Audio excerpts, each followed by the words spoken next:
Bonjour cher ami, je suis très contente de te retrouver dans ma salle de bain pour une nouvelle chronique de la salle de bain. Et comme d'habitude, je vais te raconter une histoire. C'est l'histoire d'une vieille femme qui habite dans une maison de retraite. Elle a été placée là par son fils parce qu'il ne pouvait pas s'en occuper. Lui, il habitait assez loin. Il venait visiter sa maman une fois par année quand il pouvait. Il l'appelait de temps en temps parce qu'il fallait bien. Mais voilà.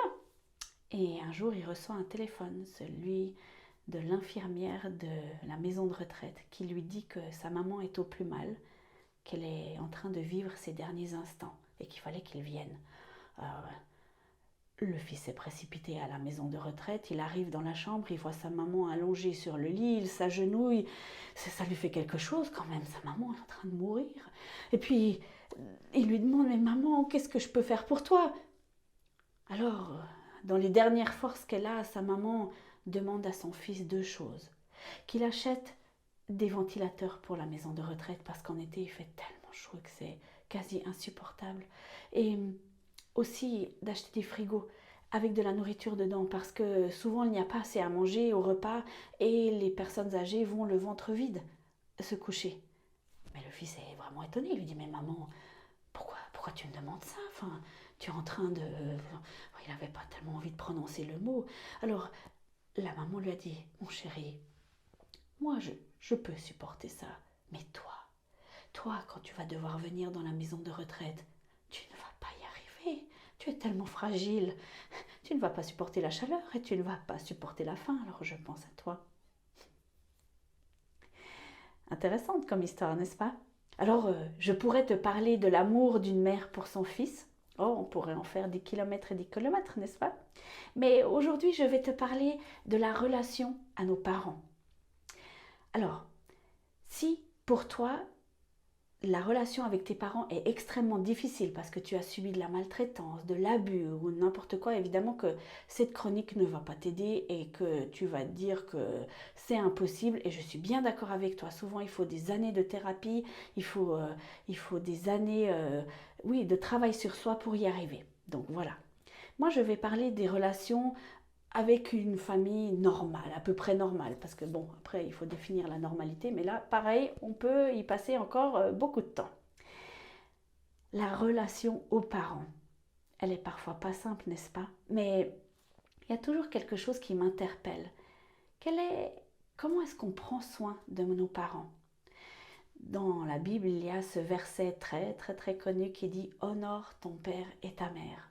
Alors, honorer, ça veut dire respecter, avoir de l'égard pour quelqu'un. Alors, première question, quelle est ton attitude face à ton papa ou à ta maman, s'ils sont encore en vie ? Est-ce que tu as du respect pour eux ? Est-ce que tu as de l'égard ? Probablement que oui, généralement c'est le cas, mais je ne crois pas que cela suffise. Parce que moi, je peux être dans ma salle de bain et dire oui, je respecte tout à fait mon papa et ma maman, et ne rien faire. Moi, je crois que dans honorer ton père et ta mère, il y a aussi une autre dimension. Il y a la dimension, en plus du respect, de prendre soin. Et quand nos parents vieillissent, qui va en prendre soin ? Est-ce que c'est la maison de retraite ? Et heureusement qu'il y en a parce que c'est pas comme avant, hein. On pouvait accueillir nos parents chez nous et puis on vivait tous ensemble, les grands-parents, les parents, les enfants. C'est différent. On est dans un autre temps. Et heureusement qu'il y a des gens, des professionnels qui prennent soin. Mais est-ce que l'on prend le temps de prendre des nouvelles de nos parents ? Est-ce qu'on prend le temps de prendre le téléphone et de demander « Comment vous allez aujourd'hui ? Est-ce que je peux faire quelque chose pour vous ?» Parce qu'à un moment donné, il sera trop tard. C'est important de tisser des liens avec ses parents, de retisser des liens. Parce qu'ils l'ont fait quand on était petit. Ils ont pris le temps, ils nous ont élevés, ils nous ont nourris, ils nous ont fait grandir, ils nous ont donné des bases, ils nous ont donné une éducation. Et puis à un moment donné, quand la vie est là et qu'on devient adulte, eh ben ça s'effiloche et on ne prend pas le temps. Et puis on dit oui, mais bon, ils n'ont pas besoin, c'est bon. Ben, je ne suis pas certaine en fait. Moi, je crois que honorer son père et sa mère, c'est aussi prendre soin. C'est prendre du temps pour eux, s'inquiéter de savoir comment ils vont les aider quand ils ont besoin. C'est vrai que quand ils vieillissent, eh ben, la vieillesse, c'est pas glamour non plus.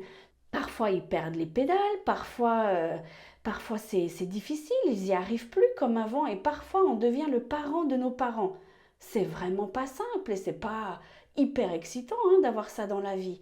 Et c'est vrai que des fois, on n'a pas envie. Mais moi, je crois que si Dieu a mis dans la Bible honore ton père et ta mère, c'est pour une bonne raison. Et je crois que c'est important, vraiment, de s'arrêter. Ça ne veut pas dire qu'il faut faire du 24 heures sur 24 et puis de pallier à tout et puis d'être le psy de tes parents ou bien être l'infirmier et l'infirmière de tes parents. C'est pas ça que je suis en train de te dire. Mais moi, j'aimerais te poser la question. C'est quand la dernière fois que tu as pris le téléphone pour appeler ta maman ou ton papa? C'est quand la dernière fois que tu es allé manger chez eux pour prendre du temps juste avec eux? C'est quand la dernière fois que tu l'as invité chez toi et que tu as passé du temps avec eux, hein? Moi, je me rappelle quand j'étais petite, et c'est assez frais, enfin frais, non, pas frais parce que c'était il y a longtemps, je suis plus si jeune que ça, mais c'est assez présent dans mon esprit.